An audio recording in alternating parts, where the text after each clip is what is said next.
She just goes a little mad sometimes. We all go a little mad sometimes. Welcome to Watch Mojo, and today we're counting down our picks for the scary movie revelations that left you shocked and terrified. If it wasn't clear already, expect some major spoilers ahead. I see dead people. Number 75. Demons are real. Frailty. Twists on top of twists come out in the final act of this horror drama. We're talking mixed identities, serial killers, and a final grisly murder on top. God knew. That's why he sent me. But the one that outshines them all is that demons are, well, real. Frailty spends most of its runtime convincing you the Meek's patriarch has become a mad religious zealot. However, the implication at the end is that he was right all along. His victims were actually demons, and all the barbaric murders he committed were for the greater good. It doesn't make them easier to stomach, but it is something. Everything okay, Adam? Everything's just fine, Becky. God's will has been served. Praise God. Number 74. Time Doorways. Paranormal Activity, The Marked Ones. All the way back in the very first Paranormal Activity, we saw Micah chase his possessed wife Katie downstairs, only for his screams to suddenly die off.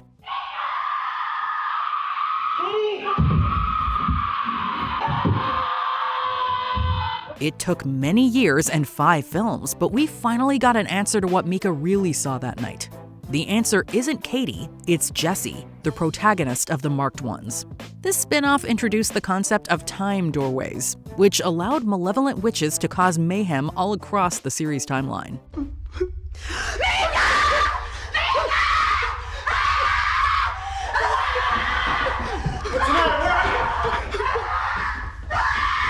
Like, for example, throwing Jesse into Micah and Katie's kitchen from the first film.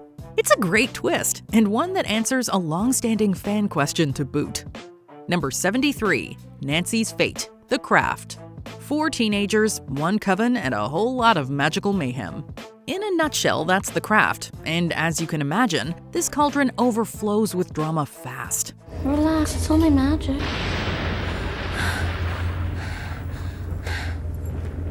Now who's pathetic?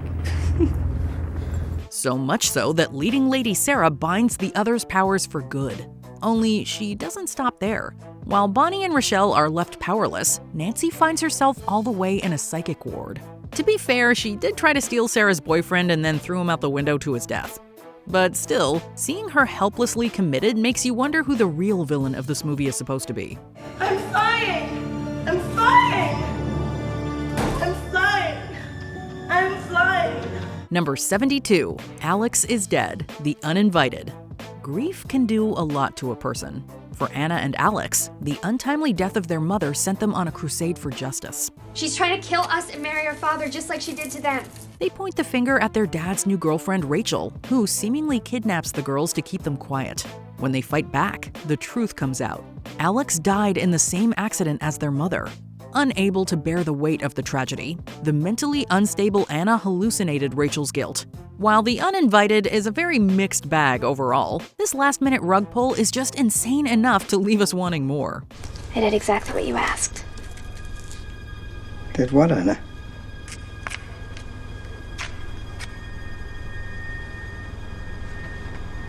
I finished what I started. Number 71. Asami's Attack, Audition.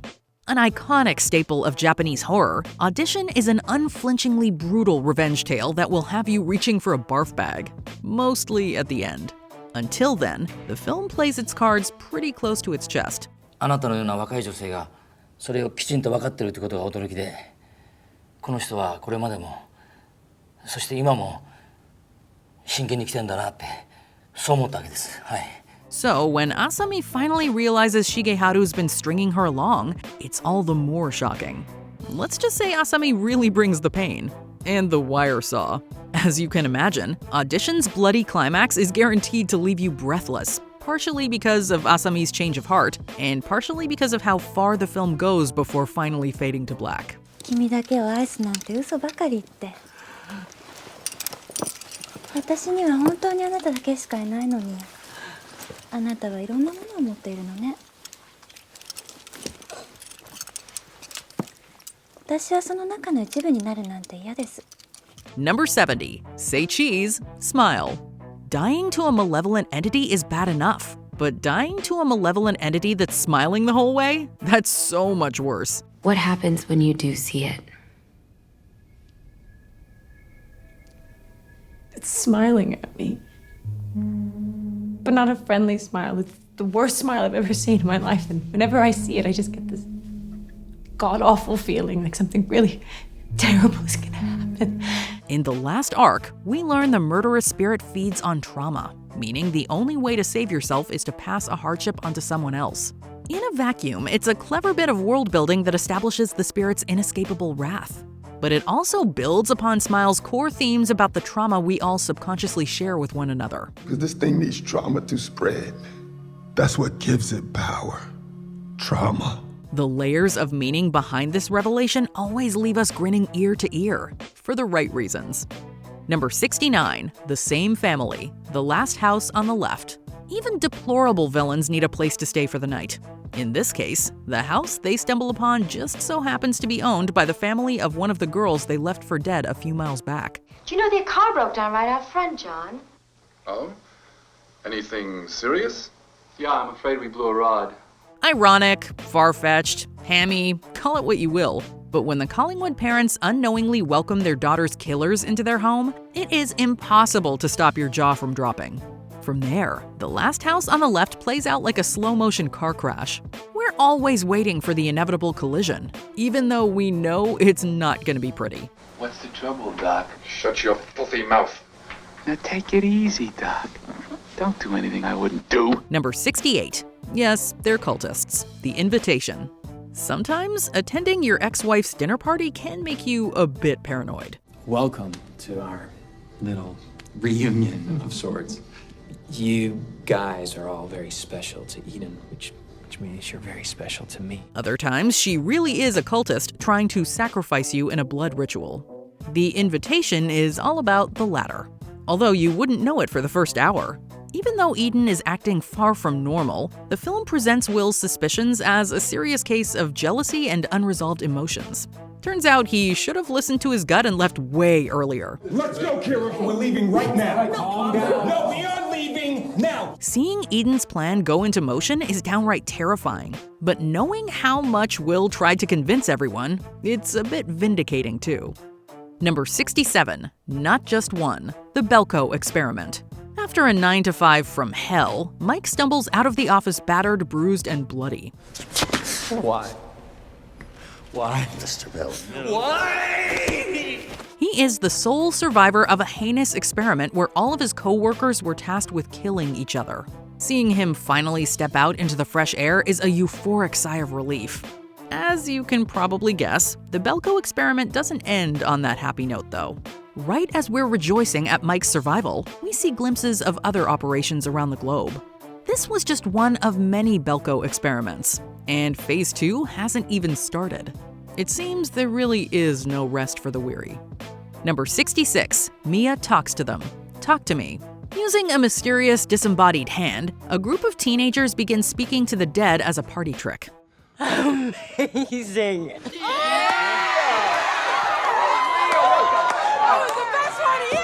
Predictably, things go very wrong, culminating with main character Mia hurled into oncoming traffic. In the very last scene of the film, we see Mia aimlessly stumbling through the dark until she finally sees the light of a candle in the distance.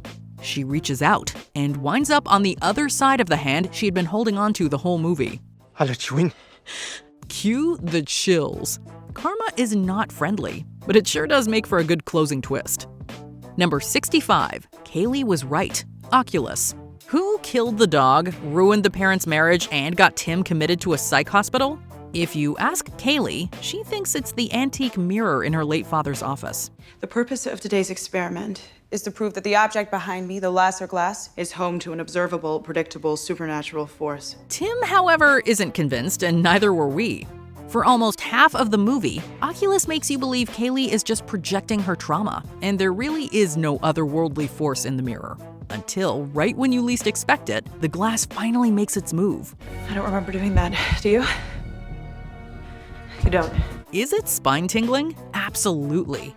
But we have to admit, Kaylee's I told you so moment makes it all worth it.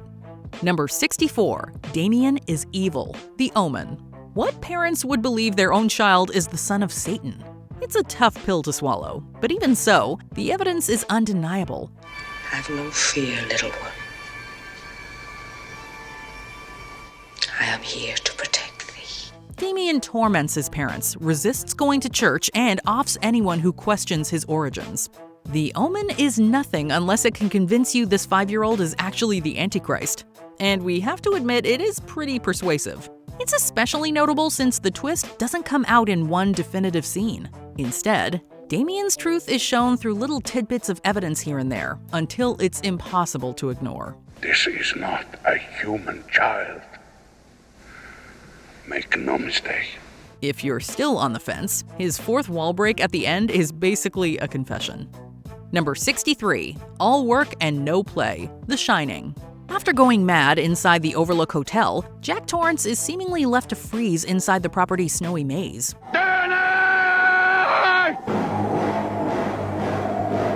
But this is a horror movie. You didn't really think it'd end without one last scare, right? Although Wendy and Danny leave Jack to succumb to the elements, the final shot of The Shining shows him among a group of guests.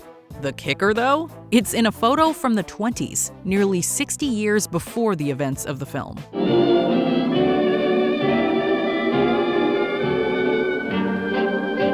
Jack's body may have perished that night, but clearly, his spirit lives on as part of the Overlook. Guess you could say he really is a dull boy now. Number 62, Science Officer Ash, Alien. In space, no one can hear you scream. The same is true of gasps. While Alien has you thoroughly distracted with the threat of the xenomorph, another jaw-dropper hits you by surprise. Ash? Any suggestions from you or Mother? No, we're still collating. You what?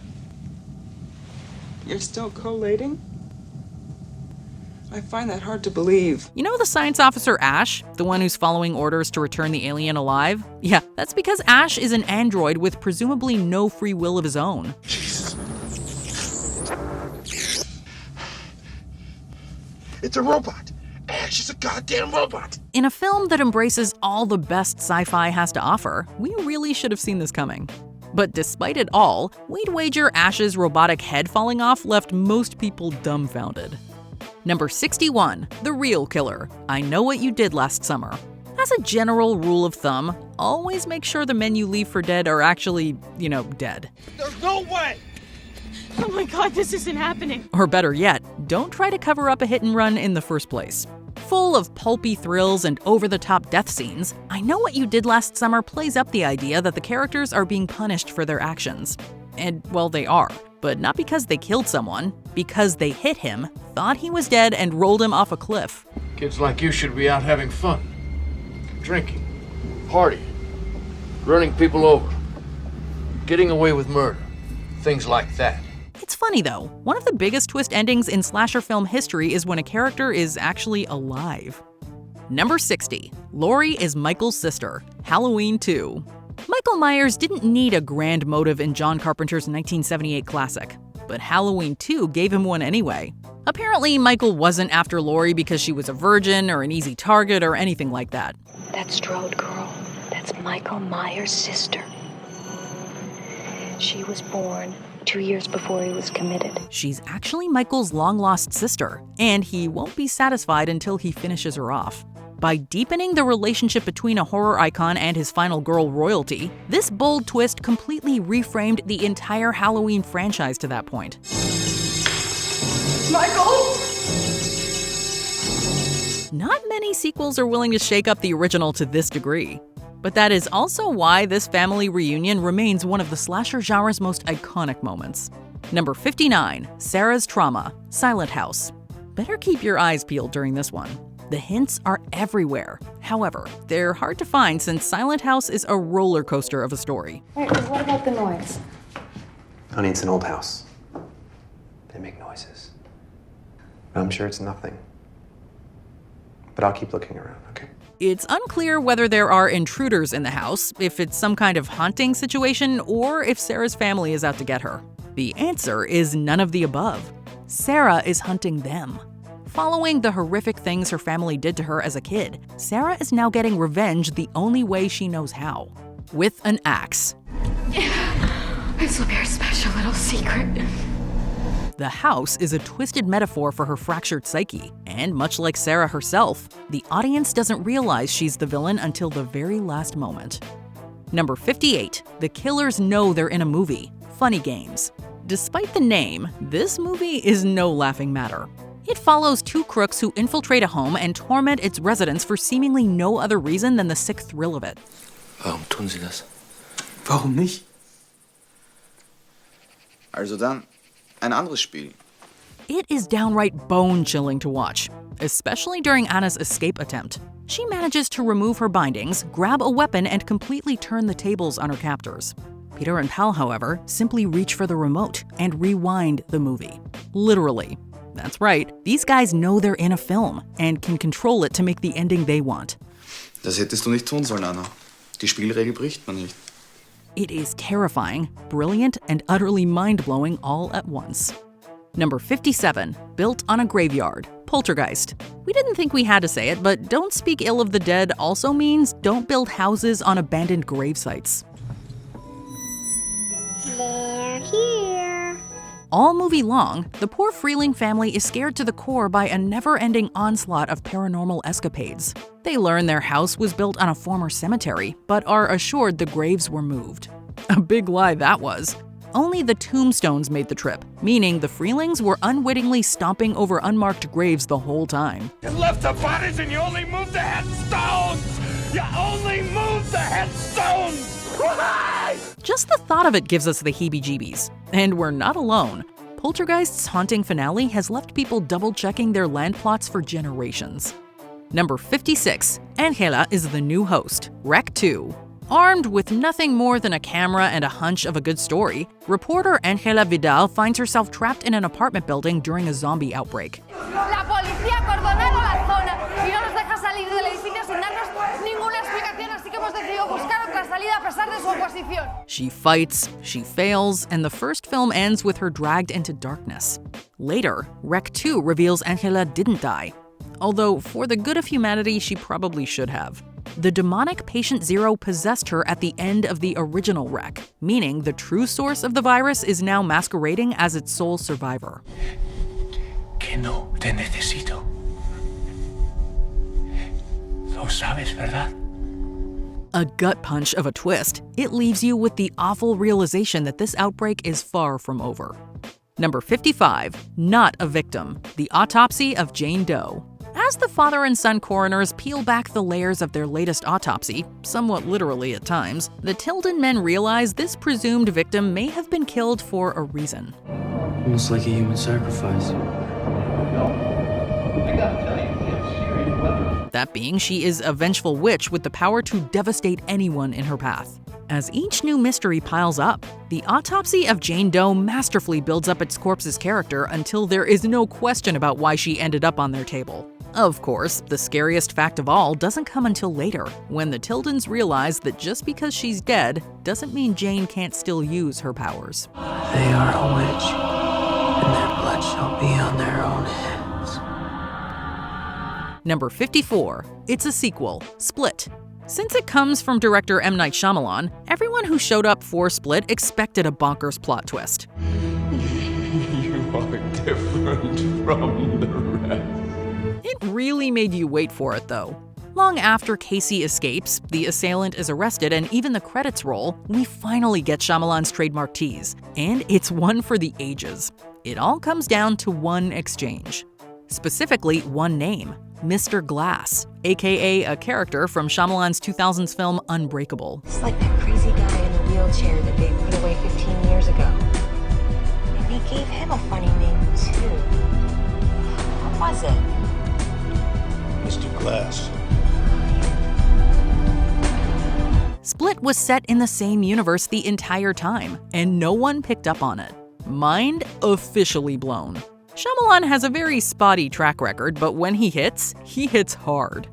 Number 53. The kids aren't all right. Sinister. All across the nation, kids are being captured by the boogeyman, and their families are left to die. What the hell? Let's do this. As Ellison sees in some gnarly home videos, the deaths are not quick or painless. But somehow, it all becomes so much worse when the pieces come together at the end. The boogeyman may take a child, but he isn't the one killing the others. No, that honor stays in the family if you catch our drift. It's the missing kids. Yes, it's awful, and yes, it's just as bad as it sounds. It's even worse because the clues were there all along. We just really did not want to believe it. Number 52. Ben's death. Night of the Living Dead. This one just hurts. In a night from hell where both dead and tensions are rising, Ben remains calm, cool, and collected to the very end. She's right. You have to go downstairs now, just for a little while, until we get back. Then we can all leave. There's a reason he's the only one of the group to live through the night. But despite all that, when he emerges the next morning, it's to face the barrel of a firearm. Ben is mistaken as one of the living dead, and treated like it too. He did everything right, and in the end, his killers don't even seem to care. Good shot. Okay, he's dead. Let's go get him. That's another one for the fire. In such an out-of-this-world film, ending with a dose of stark, sobering reality makes Night of the Living Dead impossible to forget. Number 51. Angela Isn't Actually Angela. Sleepaway Camp. Featuring a cast of promiscuous camp counselors as they meet their maker, it's easy to dismiss Sleepaway Camp as another forgettable slasher ripoff. Listen, Angela, if you're not going to participate in our activities, then you just sit there and you do nothing. That does not include talking with the boys. You're not a goddamn prima donna, you know? Understand? But if you make it to the end, you're rewarded with one hell of a reveal. The killer is Angela, a young girl who was sent to camp after the traumatic death of her brother. Only she's not actually Angela. It was the sister who died in the accident, but the surviving Peter was forced to be the girl his aunt always wanted. All the sexual escapades at camp left him bloodthirsty, eventually leaving Sleepaway Camp with one of the most disturbing freeze-frame endings in cinema history.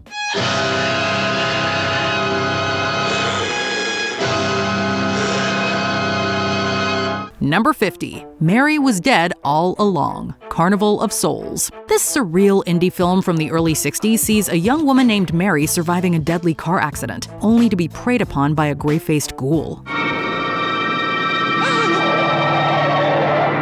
As several other ghoulish figures start cropping up, she is relentlessly pursued through a nightmarish world that seems to defy logic more and more. There's a reason. In the epilogue, it's revealed that Mary actually didn't survive that car accident at the start. The ghouls were presumably there to take her to the afterlife. The car's still over there, and then the footprints leading up to here.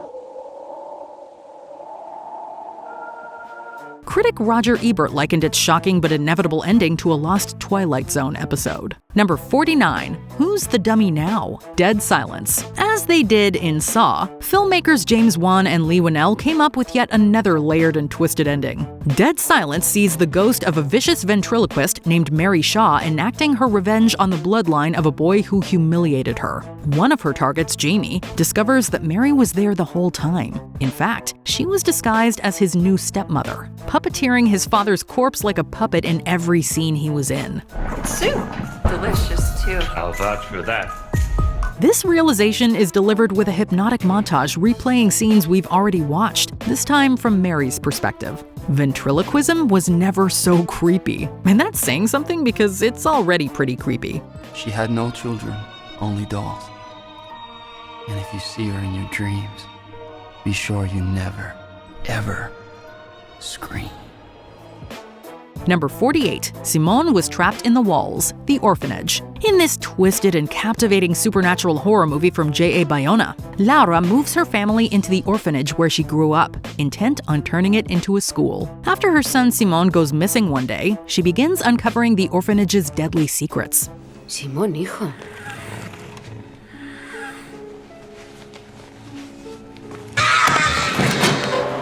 But it would be more of a twist if the place wasn't haunted by the spirits of dead people. The real twist is that Simon's end was not supernatural. He had become trapped in the old house's walls and was never heard from again. Laura's reaction and tragic ending made the orphanage one for the ages. Number 47, The Killer is in Your Bed When a Stranger Calls. Carol Kane stars in this horror thriller as Jill, a babysitter who is terrorized by a killer calling from an extension. But the calls are coming from inside the house is only the first act twist. Leave me alone! Jill, this is Sergeant Sacker. Listen to me. We've traced the call. It's coming from inside the house. Our squad car's on the way over there right now. Just get out of that house. Years later, when she's married with her own children, Jill is targeted by the mad killer Kurt Duncan once again. After the police leave and she's alone in bed with her sleeping husband, she's sure the killer is in the closet. But surprise, he's actually in bed next to her.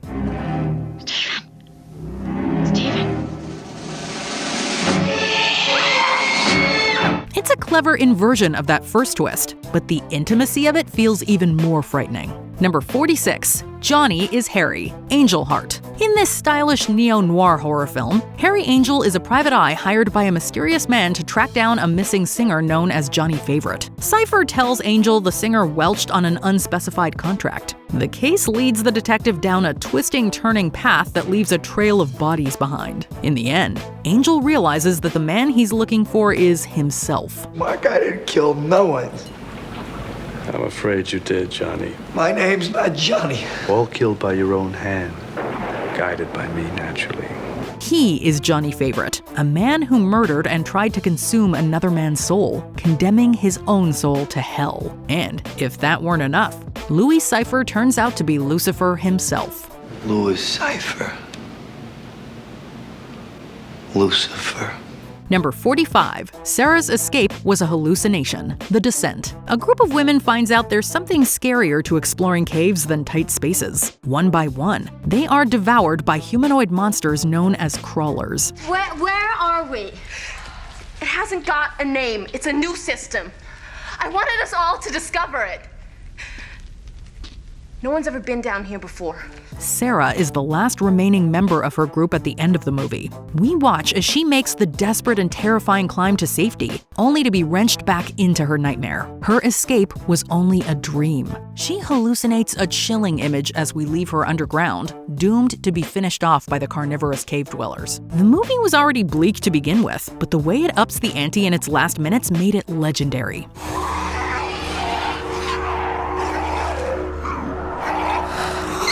Number 44, They Could Have Been Friends. Whatever Happened to Baby Jane? Not a traditional horror movie, this unforgettable film features classic movie stars Bette Davis and Joan Crawford as two fading Hollywood actresses. Their careers ended ostensibly as a result of a car accident caused by Jane and her alcohol use, after which she needed to care for her sister Blanche, who was left with paralysis. But in the last act, Jane has lost her grip and drags a starving and neglected Blanche to the beach. It's here that Blanche reveals the big twist. You didn't do it, Jane. I did it myself. Don't you understand? She was responsible for the accident that broke her own spine, and only let Jane believe it was her fault. Jane has lost her grip on reality so much she's not even angry. She makes the heartbreaking realization only too late that their years of mutual resentment were a waste. What do you mean? All this time we could have been friends. Number 43, Maggie is Freddy's daughter. Freddy's Dead, The Final Nightmare. The Nightmare on Elm Street sequels were largely an example of diminishing returns. While the sixth movie was seen as one of the worst in the franchise, it did have a pretty killer twist on Freddy Krueger's backstory. Maggie Burroughs, the psychiatrist trying to help Freddy's new targets, learns that she is Krueger's daughter. You're my blood. Only you could have brought me out. And you're mine. You can't be my father. After watching him slice and dice the teens of Springwood, Ohio for almost a decade, it was kind of refreshing to see more of what makes the Dream Killer tick. While it did add some shading to the Dream Killer's motivation, it couldn't save the movie from some pretty terrible 3D effects. Happy Father's Day.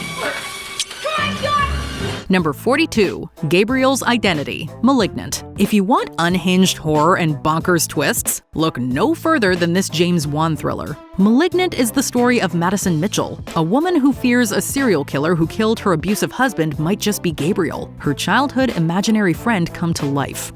You're in a hospital. Where's Derek? Do you remember what happened? Someone broke into your house. You were attacked, and Derek. But the truth is even stranger than that. He actually turns out to be her parasitic twin, a monstrous twin brother who was removed from her skull as a child. His brain still lives in Madison's cranium and takes over her body to commit his murders. One twin is dominant while the other is underdeveloped. It's not considered conjoined because the underdeveloped twin is dependent on the body of the other. Like a parasite, Gabriel feeds off Emily. Yes, that's two big twists, and maybe it's a hat on a hat, but when you've got a parasitic twin living in your brain, you probably need two hats. Number 41. Not His Daughter. Don't Look Now. John and Laura are a married couple traveling to Venice after the death of their daughter, who drowned in a creek while wearing a vivid red raincoat. Amid psychic visions, grief, and spooky happenings, John becomes obsessed with a figure he thinks is his daughter running through the streets of the flooded city. Coincidentally, and as it turns out ironically, a mysterious serial killer is also stalking the streets. At the climax of the movie, having cornered the girl, he realizes too late that it's not his daughter, but the serial killer, who quickly dispatches him. I'm a friend. I won't hurt you. Come on.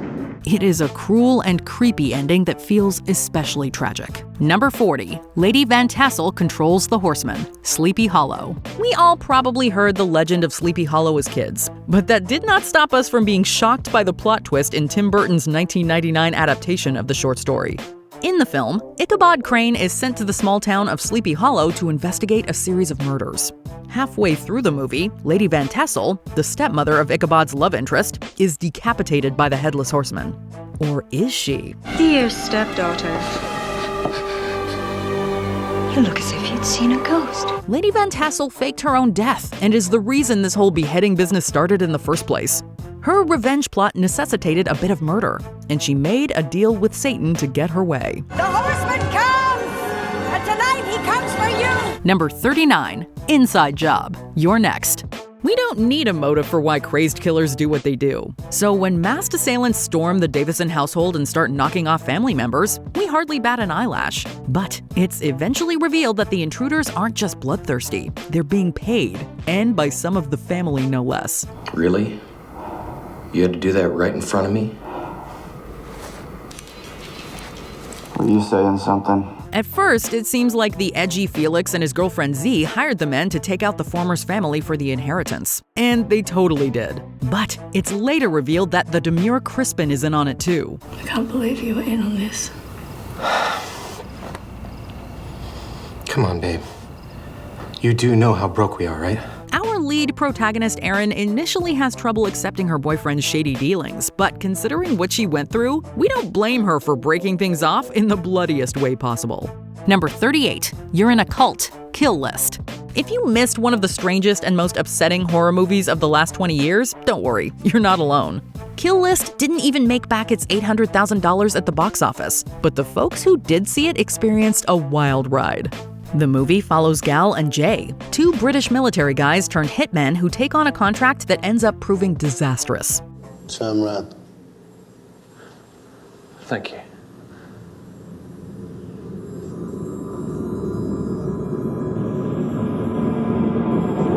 Kill List doesn't have just one big twist at the end. It's more of a slow burn with multiple twists along the way, and a plethora of gory, disgusting horror to boot. Just a librarian. Who for? This is not fair. I'll show you not fair. Yeah. The violence will leave even the most strong-stomached reeling, and the end will leave you gobsmacked. Number 37. Laurie is also a killer. Happy Death Day. Groundhog Day, but make it horror. Happy Death Day is a fun, twisty romp of a horror movie. It centers around a girl named Tree who is stuck in a time loop where she is murdered by a masked stranger before waking up back at the start of the day. She eventually begins using her situation to identify her killer. So I'm just supposed to keep dying until I figure out who my killer is? She eventually does, believing him to be a serial killer on the loose. After she kills her would-be killer, she celebrates with a cupcake from her roommate Lori and goes to bed, only to wake up still in the loop. The cupcake was poisoned, and Lori was trying to off her the entire time. Talk about a bad roommate. You killed me. What? You poisoned it. Number 36, The Man in the Walls, The Boy. Little children in horror movies are scary enough, but little doll children? Yeah, count us out. In 2016's The Boy, Greta travels to the United Kingdom to be a nanny to an elderly couple and their 8-year-old son Brahms. Turns out, however, Brahms is not a human child at all, but a porcelain doll the couple treats as though he were alive. As strange events begin to happen around the house, Greta starts to believe the doll does have a human spirit.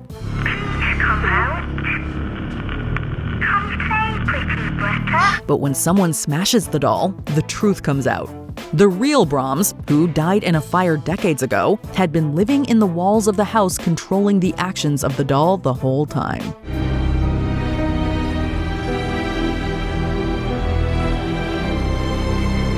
Number 35, Josh is possessed, Insidious. The things that happen to us as children really do follow us to adulthood, don't they?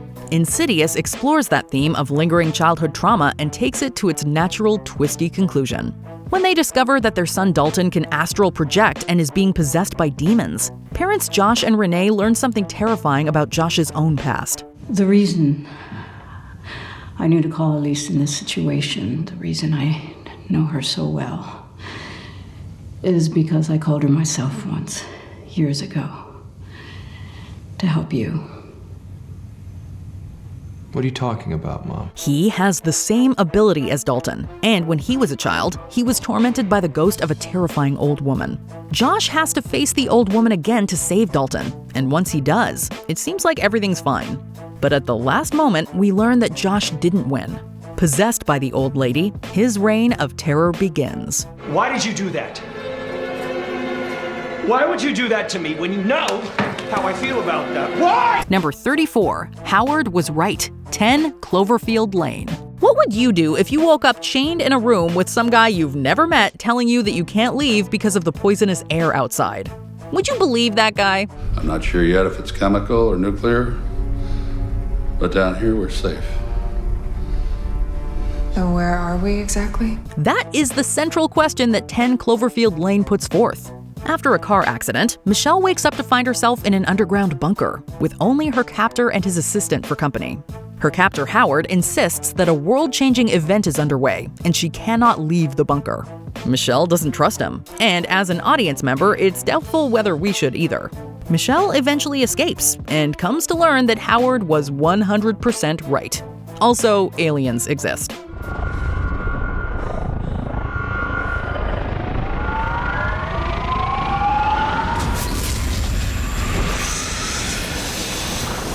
Number 33, It Was the Devil All Along, Fallen. If I go back to the beginning, that'll take forever, so let's start more recently. Fallen begins with Detective John Hobbs telling us about the time he almost died. Or so we think.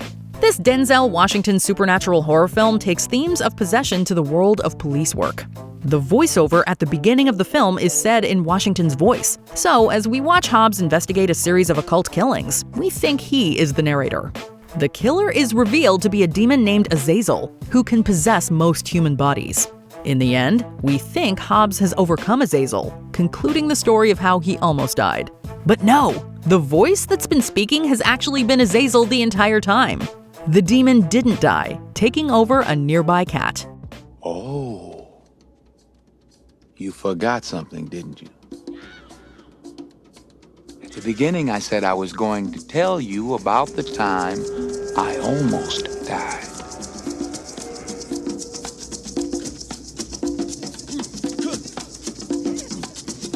See you around. Number 32, No Happy Endings, Drag Me to Hell.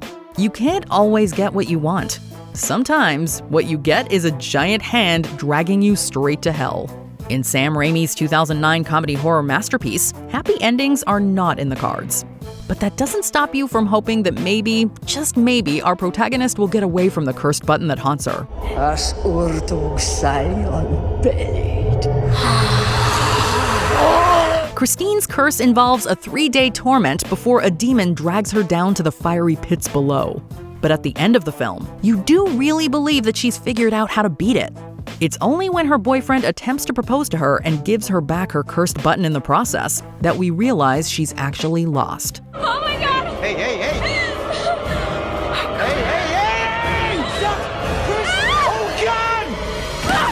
Number 31, sequel prequel, Final Destination 5. Final Destination 5 mainly follows the characters of Sam and Molly as they try to outrun the inevitability of death. The plot takes them through bridge collapses, meat spits, and more before they believe they finally survived. It's gone.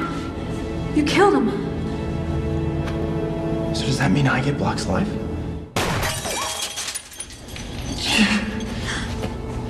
Yeah. Yes, I do. At the end of the film, they end up on a plane. Vole Airlines Flight 180 to be exact. On board, Sam overhears a flight attendant telling someone that a passenger who was removed from the flight said they had a premonition that the plane would explode. This is, of course, Alex, the main character from the first Final Destination movie. A surprise prequel is the best kind of prequel.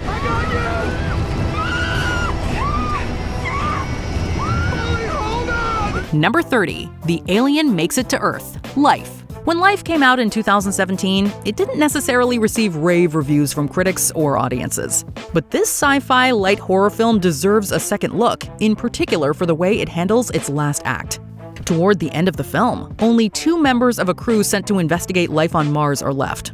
David and Miranda are fighting against a dangerous alien life form.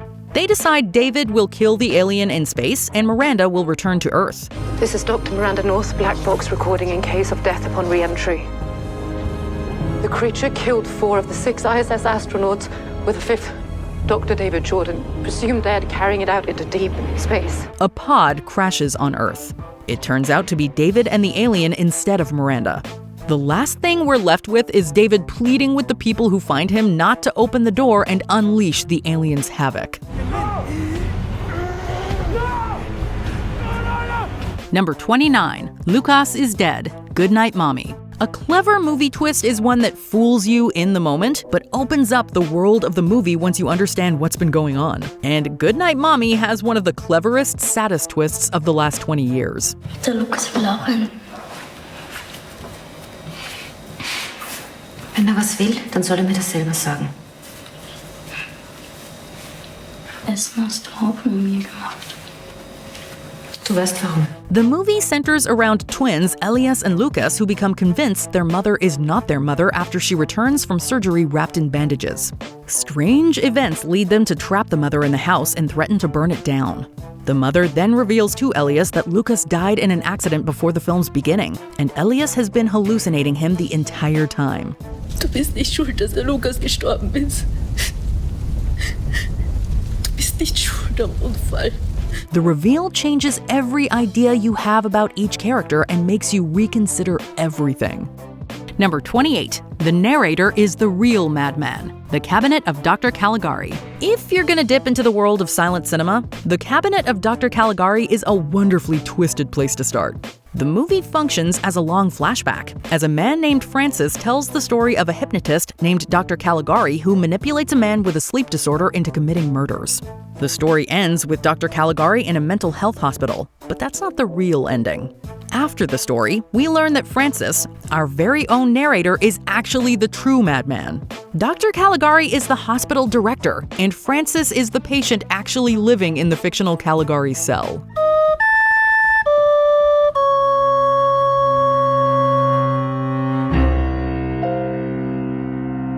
Number 27. The Husband Isn't Really Dead, Les Diaboliques.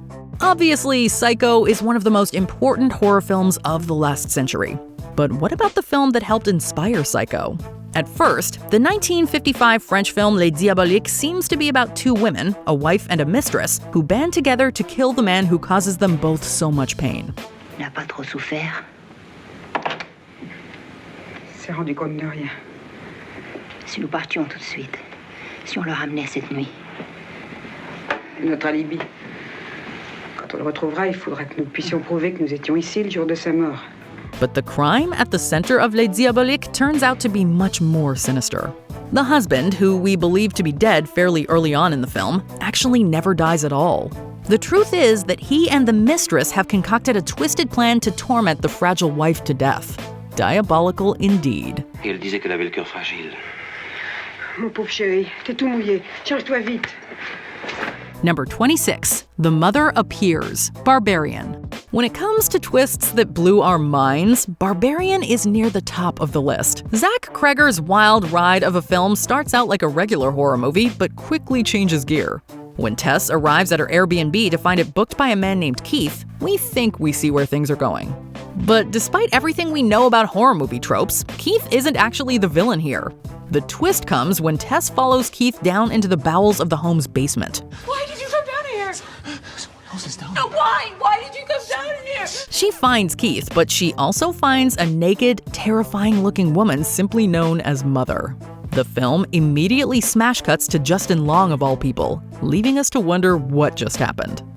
Number 25. Soo-Yun was a ghost the whole time. A Tale of Two Sisters. The secret ghost is a well-worn horror trope, from The Others to The Sixth Sense. But it takes a smart movie to do the trope well. A Tale of Two Sisters is one of the better films to do it. At the beginning of the film, Soo-Mi leaves a mental health hospital and heads home to her father, stepmother, and sister Soo-Yun. The family's dynamics are complex and often terrifying, but not as terrifying as the reveal that comes towards the film's end.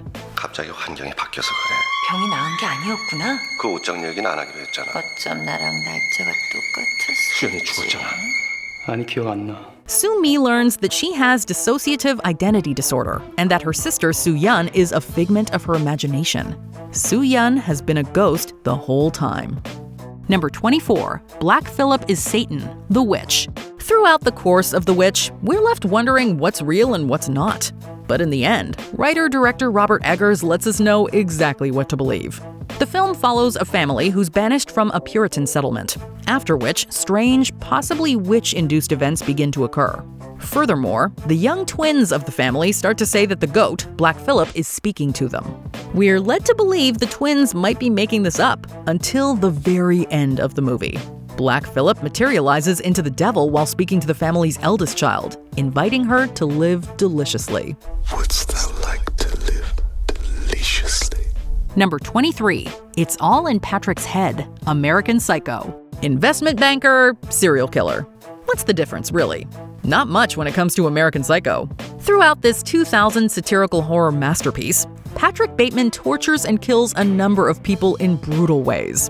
One of these people is his colleague Paul Allen, who he murders with an axe. Because it's not just about the pleasures of conformity and the importance of trends, it's also a personal statement about the band itself.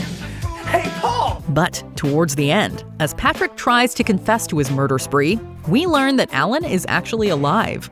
Patrick might have never actually killed anyone and has been hallucinating his crimes for the entirety of the movie. This twist drives home the film's commentary on yuppie culture and toxic masculinity. But even after admitting this, there is no catharsis. My punishment continues to elude me, and I gain no deeper knowledge of myself. Number 22. Jacob is Dead, Jacob's Ladder. When it comes to war movies, horror goes hand in hand. And the 1990 film Jacob's Ladder really drives that comparison home. The film stars Tim Robbins as Jacob, a Vietnam War vet, and flashes back and forth between his life during and after his service. A number of strange, disturbing events occur throughout the film, leading to the most terrifying reveal of all. We learn that due to a military experiment gone wrong, Jacob was killed by friendly fire. Everything that we've seen after his time in Vietnam has been some hallucinatory, horrifying fever dream. He looks kind of peaceful, the guy. Put up a hell of a fight, though. Number 21. The Cult, Rosemary's Baby. Throughout Rosemary's Baby, Rosemary starts to suspect that her neighbors belong to a satanic cult that wants to use her unborn child for evil. She's almost there, but not quite. This 1968 horror flick is one of the very best, and its twist ending is one of the reasons why. After Rosemary gives birth, she's told that her baby was stillborn. But in the last scene, she discovers not only that her baby is alive, but that her husband Guy is not the father. When she discovers a satanic cult honoring her child, she notices that he has unusual eyes. The devil's eyes, one might say. Rosemary has given birth to the Antichrist. What have you done to him, you maniac? Satan is his father, not Guy. He came up from hell and begat a son of mortal woman. Hail Satan! Number 20. Esther is actually an adult woman. Orphan. We wouldn't be at all surprised if this 2009 horror movie turned a lot of prospective parents off the idea of adoption, especially when you consider the terrifying twist. Everything about her could be a lie. Everything. Well, you have her passport, her birth certificate, These are school papers, records, Johnny. medical These are records. papers from halfway around the world. What is this? It's a piece of paper. After Kate and John adopt a young girl named Esther, the two struggle to get their new family member to open up. Tensions mount as Esther manipulates her new family, with only Kate suspecting something's wrong. It causes proportional dwarfism. She only looks like a child. According to our records, Lena Klammer was born in 1976. She's 33 years old. In a truly shocking moment, Kate learns too late that Esther, or perhaps we should say Lena, is really a 33-year-old woman who suffers from a medical disorder that stunts her growth. Not only that, but Lena is a cold-blooded killer. Why was she at your hospital? She's dangerously ill, violent. She killed 7 people that we know of. Suddenly, the kid from Problem Child doesn't look so bad. Number 19. Tom was the Invisible Man all along. Or was he? The Invisible Man. Lee Winnell reinvented one of Universal's classic horror characters for the modern era in this 2020 film. What is happening? After barely escaping the clutches of her cruel tech mogul partner Adrian, protagonist Cecilia begins to believe that her ex is using cutting-edge invisibility technology to stalk her. If you fight me, I won't ever hurt you. I'll find someone you love and hurt them instead. Her terrifying suspicion proves correct, but with a twist. After the unseen assailant is shot and unmasked, he's revealed to actually be Adrian's brother Tom. But even this revelation is thrown into doubt, with Cecilia insisting this is just another facet of Adrian's twisted plot. That it was you, not your brother. Just goes to show that you cannot always believe what you see, or don't see in this case. Number 18, Marie Unmasked, High Tension. What begins as a quiet weekend of studying quickly turns nightmarish in this French horror thriller. And if the shocking violence doesn't leave an impression, the twist definitely will. Bon, dans la cuisine! Alex est cadette, je ne peux rien faire toute seule, tu comprends? The story follows 2 college girls, Marie and Alex, who stay with Alex's parents in their secluded home to study. But a sadistic killer arrives on their doorstep, taking out Alex's parents and kidnapping her. It's seemingly up to Marie to save Alex from certain death, until we learn that almost the entire scenario has been a fantasy playing out in Marie's head, and she's been the one maiming her way through numerous victims. Vous êtes sûre qu'elle me voit pas? It's a shame, because besides the whole being the killer part, she was a great protagonist. Number 17. The old couple is possessed. The skeleton key. Being a live-in nurse is a demanding and often thankless job under the best of circumstances. Never mind when there are paranormal shenanigans going on. She says you see him in the mirrors. After being taken on to care for an elderly man living with the after effects of a stroke, Nurse Caroline begins to suspect the man's wife Violet of foul play. I don't believe. I don't. No. This comes after Caroline finds a secret room filled with the tools of hoodoo magic in the attic, which is generally a red flag that something hinky's going on. But rather than simply a practitioner of hoodoo, Violet is revealed to be possessed by the spirit of a hoodoo magician from nearly 100 years prior. It's harder every time. They just don't believe like they used to. Gotta get them riled up. Yep, we'd quit too. Number 16. It's all staged. April Fool's Day. A typical twist in a horror movie involves the identity of the killer or killers. But the twist in this 80s slasher takes a different route by revealing there isn't a killer at all. Things seem par for the course as far as slasher movies go, when the bodies begin to pile up at a fancy party thrown by a group of old college friends.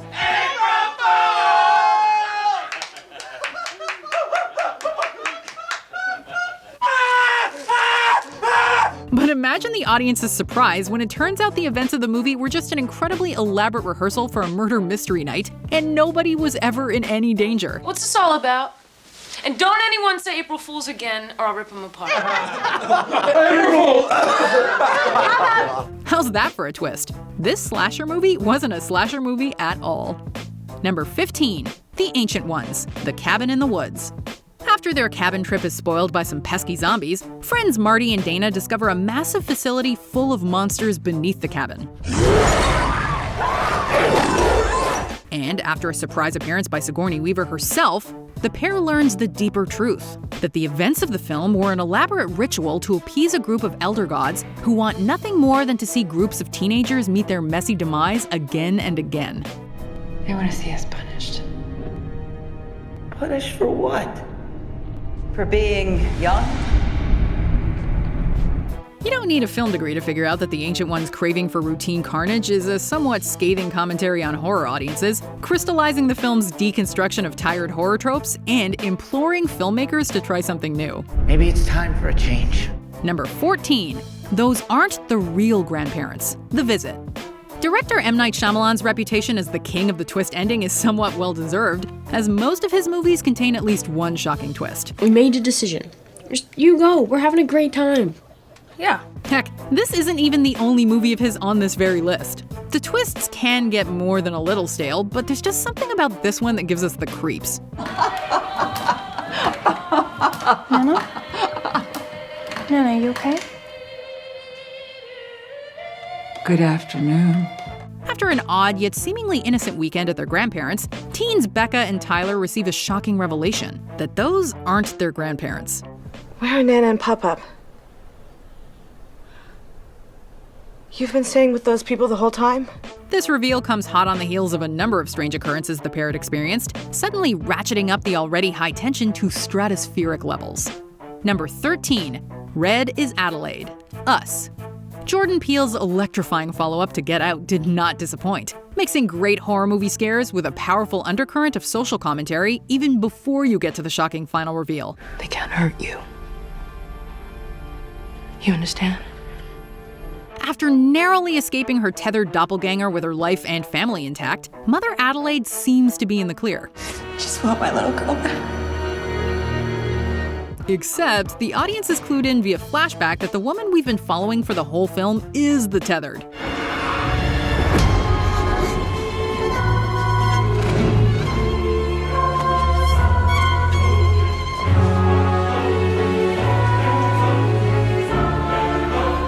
Adelaide and her tethered were switched during childhood, meaning the raspy-voiced Red was actually the original, out for revenge after being exiled below ground. It's a twist that casts the entire movie in a new light, just like a great twist always does.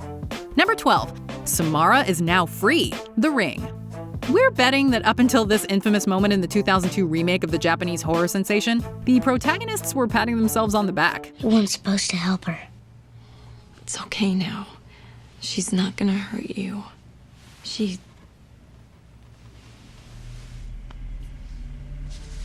After all, it's not every day you get to put the vengeful spirit of a dead child to rest, but you forgot that you made a copy, didn't you?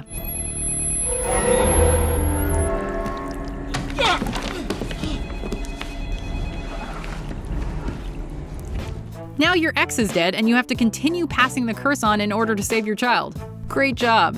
In all seriousness, the twist that the terrifying Samara was not put to rest by uncovering her grave and will continue to wreak vengeance on the living is still one of our favorites.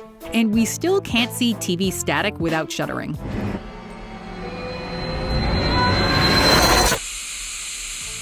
Number 11. The call is coming from inside the house. Black Christmas. A phone company's on the other line, sir. They say they got a trace on this one. Yeah, let's have it. In this 1970s Canadian slasher flick, the residents of a sorority house are plagued by a string of obscene and disturbing phone calls. But things just get worse when several of the residents are found dead, and the killer is behind the obscene calls. In the film's most iconic scene, a telephone company employee frantically traces the location of the mysterious caller, and eventually discovers that the calls are coming from a second line, inside the sorority house. For Christ's sakes, Nash, you got it wrong. That's where the calls are going into. That's where they're coming from, too, sir. It's a terrifying reveal. one that kicks the tension in the film into overdrive, with the revelation that protagonist Jess is far from safe despite being indoors and under police watch. Just tell her to put down the phone and walk straight out the front door. And sure, the reveal is similar to When a Stranger Calls, but this film did it first. Number 10, the coagula procedure. Get Out. Once again, Jordan Peele manages to pull off a twist that's not only terrifying on the surface, but casts the entire film up to that point in a new light. I know what you're thinking. What? Come on, I get it. White family, black servants. It's a total cliche. After meeting his girlfriend's parents for the first time, Chris begins to suspect something is amiss with the seemingly friendly couple. Phase 1 was the hypnotism. That's how they sedate you. Phase 2 is this. Mental preparation. Following a series of unnerving encounters with the family, Chris is hypnotized and wakes up bound to a chair, a videotape informing him of his fate. To have his brain removed so that a rich old white person can have his body instead. So you won't be gone. I mean, not completely. A sliver of you will still be in there somewhere. This twist, itself a commentary on how black bodies and physicality are commodified by seemingly well-meaning white people, cemented Peele and the film as horror royalty. Number 9, it's all in the killer's head. Identity. Who am I speaking to? Look at me. Who am I speaking to right now? In this horror/thriller from Logan director James Mangold, a group of strangers find themselves stranded in a secluded motel and stalked by a mysterious killer. But this isn't your run-of-the-mill slasher movie. It's revealed late in the film that almost everything we've been seeing has been taking place inside the mind of a convicted serial killer. Why are you telling me this? Because you, Edward, are one of his personalities. The victims are actually the killer's multiple personalities, and they're being killed off as part of his treatment. The "it was all a dream" or hallucination twist is honestly a little played out, but this version offers an admittedly fresh spin on the well-worn idea, to great effect. Where is my faith? Number 8, Mrs. Voorhees is the killer. Friday the 13th. How are you? Well, I'm Mrs. Voorhees, an old friend of the Christies. The machete-wielding, goalie mask-wearing Jason Voorhees is without a doubt one of the biggest slasher icons. But as horror aficionados are fond of pointing out, he wasn't the primary villain in the first film in the Friday the 13th series.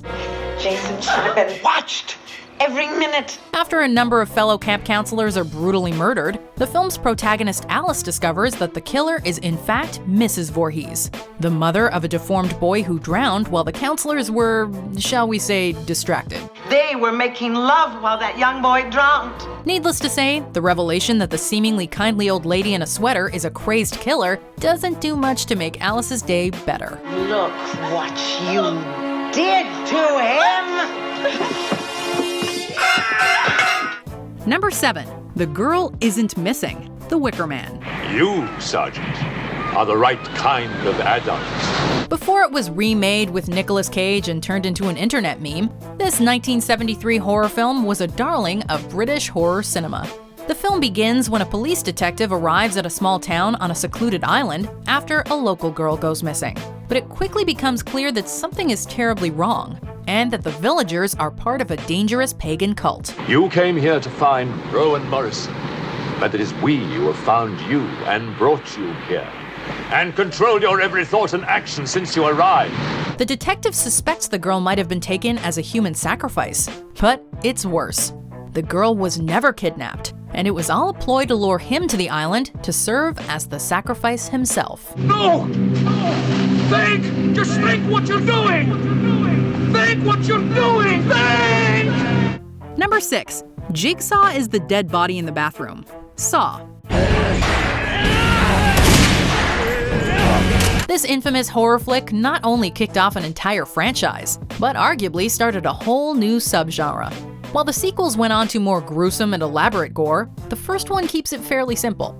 Two men find themselves chained in a bathroom, with a corpse between them and a hacksaw each. The only way either of them can escape is to take that hacksaw to their own ankle. After much bloodshed, it's revealed that Jigsaw, the mysterious killer who orchestrated the whole thing, has been in the room the whole time, posing as the corpse lying between his two unlucky victims. Shocking, effective, and oh so twisted.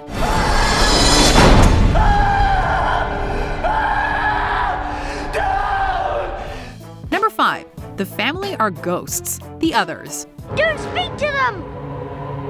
Why? They're dead! This spooky, atmospheric horror gem stars a woman named Grace and her 2 children, who live in a secluded mansion following World War II.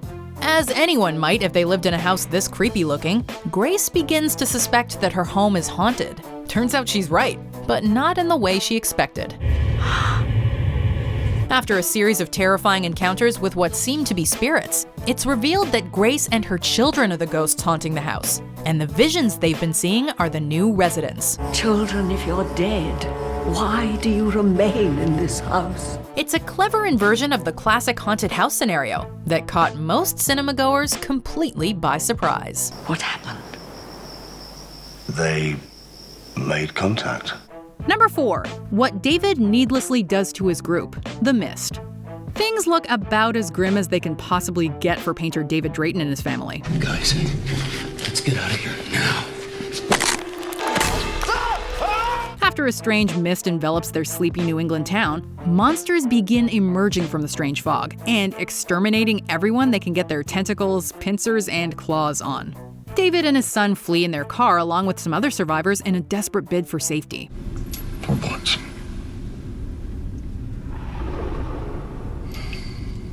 There's 5 of us.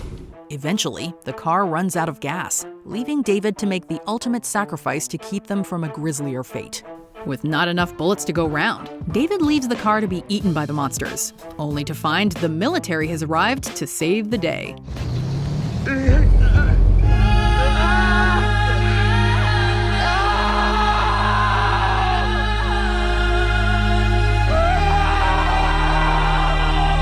Talk about too little too late. Number 3, Stu and Billy are the killers. Scream. Surprise, Sydney.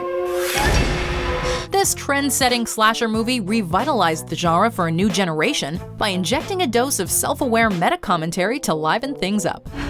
What's the matter, Sydney? You look like you've seen a ghost. This mainly takes the form of the teenage characters, who recognize that the mysterious killer stalking them is following the traditional rules of slasher films. Namely stuff like if you have sex, do drugs, or say, "I'll be right back," you'll be the next one to die.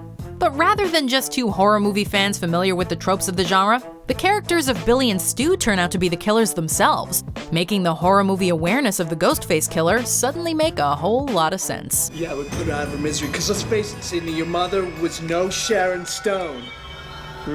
Number 2, Malcolm Crowe is a ghost, The Sixth Sense. I think I can go now. The twist so infamous it started an entire meme remains a fan favorite, even if it turned a promising new director into the twist ending guy. The film tells the story of a young boy with the ability to see ghosts, which obviously leads to a near non-stop parade of terrifying encounters with the unquiet dead. Things look like they're getting better when he meets a child psychologist determined to help the boy, to make amends for a previous failure. But in the end, it's famously revealed that Bruce Willis's Dr. Crowe is a ghost himself, having died after the film's opening scene. For cinema-goers in 1999, it was one blown mind after another. You were never second. Ever. Before we continue, be sure to subscribe to our channel and ring the bell to get notified about our latest videos. You have the option to be notified for occasional videos or all of them. If you're on your phone, make sure you go into your settings and switch on notifications. Number 1, Norman Bates is the killer. Psycho. Mrs. Bates.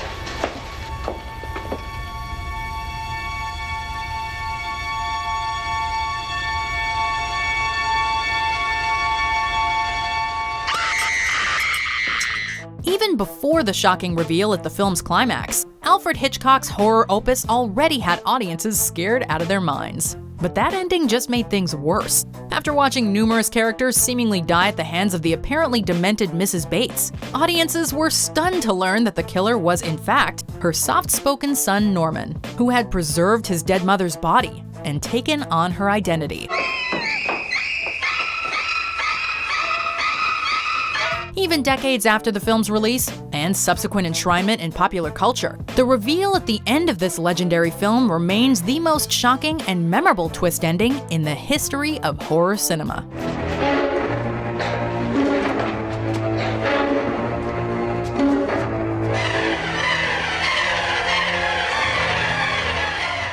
Which horror film left you on the edge of your seat? Let us know if we missed it in the comments below.